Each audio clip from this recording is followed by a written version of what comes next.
वशिष्ठ जी जो है वो राम और सीता का राज तिलक कर रहे हैं, हाथ देख रहे हैं ना किए हुए हैं। और लक्ष्मण जी शंख बजा रहे हैं, दो भाई भरत शत्रुघ्न चवड़ बजा रहे हैं। राम जी की कितनी माताएं थी? कौशल्या सुमित्रा, 4 भाई थे, राम लक्ष्मण भरत शत्रुघ्न, और ऋषिगण है और मंत्रीगण है। तो ये राम दरबार का दृश्य दिखाया गया है।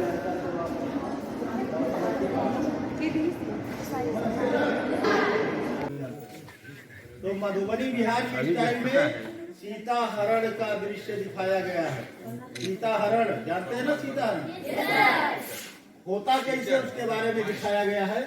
भगवान राम हिरण मारने गए हैं, देख रहे हैं ना, हिरण मार रहे हैं। और लक्ष्मण जी रेखा खींच रहे कुटिया के बाहर, देखो। और रावण जो जब कुटिया के बाहर आती है सीता जी रेखा क्रॉस करके, तो सीता का हरण कर रहा है रावण। तो ये राम कथा मधुबनी स्टाइल में सीता हरण का दृश्य दिखाया गया है। इधर ये राम कथा मधुबनी, राम कथा मेवाड़ स्टाइल। मेवाड़ कहाँ की स्टाइल है? बहुत अच्छा। राजस्थान की स्टाइल में अशोक वाटिका का दृश्य दिखाया गया है। सब लोग देख पा रहे हैं ना? तो इसमें जो है सीता जी बैठी हुई हैं और रावण सीता जी को धमका रहा है। सीता जी को रावण जब धमकाता है अशोक वाटिका में, मंदोदरी जो है रावण की पत्नी उनको समझा रही है। और सारा खेला देख रहे हैं हनुमान जी पेड़ के ऊपर, देखो दिख रहे होंगे हनुमान जी। तो ये अशोक वाटिका का दृश्य दिखाया गया है मेवाड़ राजस्थान की स्टाइल में। ठीक, पे इसको आप लोग सुनिए। और ये बहुत अच्छी कथा है। ये कथा ये है, बैठ जाइए और जो हम कह रहे हैं उसको सुनेंगे तो आपको याद होगा। अगर घर जाके पूछेंगे किसी से तो शायद सबको जानकारी नहीं होगी जो हम बताने जा रहे हैं। ये राम कथा बंगाल स्टाइल में है। इसमें ये उस समय का दृश्य है जब भगवान राम रावण से युद्ध के लिए जा रहे होते हैं। ये जो आप देख रहे हैं दृश्य, ये उसी समय का दृश्य है जब भगवान राम रावण से युद्ध के लिए जा रहे होते हैं।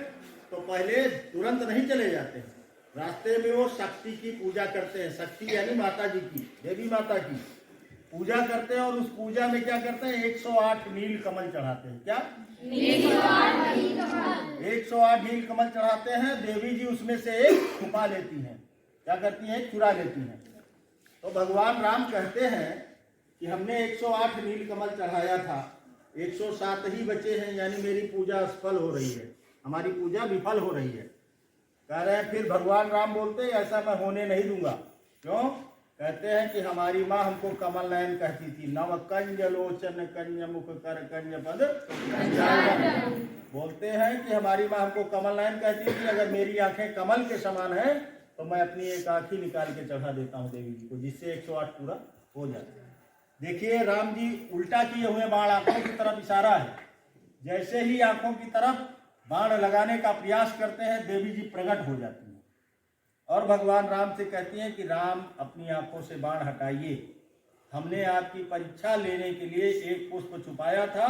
और भगवान राम को विजयी भाव का आशीर्वाद देती हैं। तब ये रावण के युद्ध के लिए आगे जहाँ पे राम कथा को लोग मानते हैं, उसमें से थाईलैंड भी एक देश है। ये विदेश है, विदेश। थाईलैंड जो है विदेश है। थाईलैंड, आप लोगों ने रामलीला देखी है क्या? तो अपने यहाँ के राम और रावण और लक्ष्मण को देखा होगा। ये जो आप देख रहे हैं ये थाईलैंड के राम लक्ष्मण सीता ये लोग हैं। हनुमान जी के ऊपर खड़े होकर राम जी युद्ध कर रहे हैं। राम रावण युद्ध का दृश्य थाईलैंड स्टाइल में दिखाया गया है। सामने रावण है, पीछे लक्ष्मण जी हैं, बाकी सेनाएं हैं। ये राम रावण युद्ध का दृश्य थाईलैंड स्टाइल में दिखाया गया है।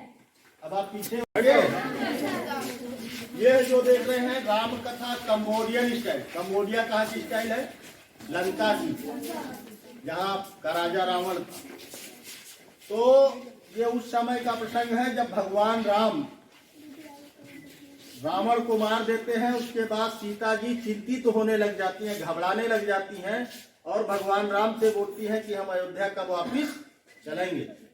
तो भगवान राम बोलते हैं अधर्म पे धर्म की जीत हुई है, अन्याय पे न्याय की जीत हुई है।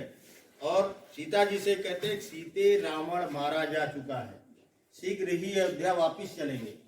उसके बाद विभीषण को जानते हैं आप लोग? कौन था?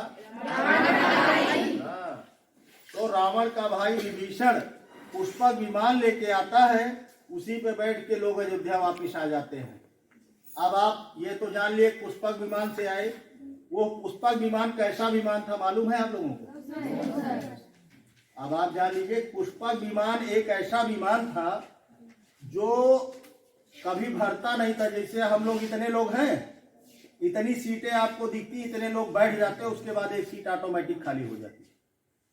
दिखती सीटें जितनी हम लोग रहते उतनी दिखती, जैसे हम लोग बैठते एक सीट खाली हो जाती थी, कभी वो भरता नहीं था। वो पुष्पक विमान की विशेषता थी कि वो कभी भरता नहीं था। दूसरी विशेषता थी कि वो मन की गति से चलता था। जैसे आपका मन हुआ बॉम्बे, आपने बॉम्बे कहा, ये पुष्पक विमान बॉम्बे आपको पहुंचा दिया। ये उसकी विशेषता थी। और ये जान लीजिए कि ये दिया हुआ था कुबेर जी का। गांव से आप लोग हैं, जैसे लोग गांव में अगर आप अच्छे कपड़े पहनेंगे और अच्छे जूते, अच्छे वो खूब खाते पीते हैं, लोग देख रहे हैं, कहेंगे का भैया कुबेर के खजाना रखे हो, कहते हैं ना लोग। कुबेर का खजाना जो कभी खत्म ना हो, वही दशा इस पुष्पक विमान की थी। समझ गए ना आप लोग? ये दूसरी जगह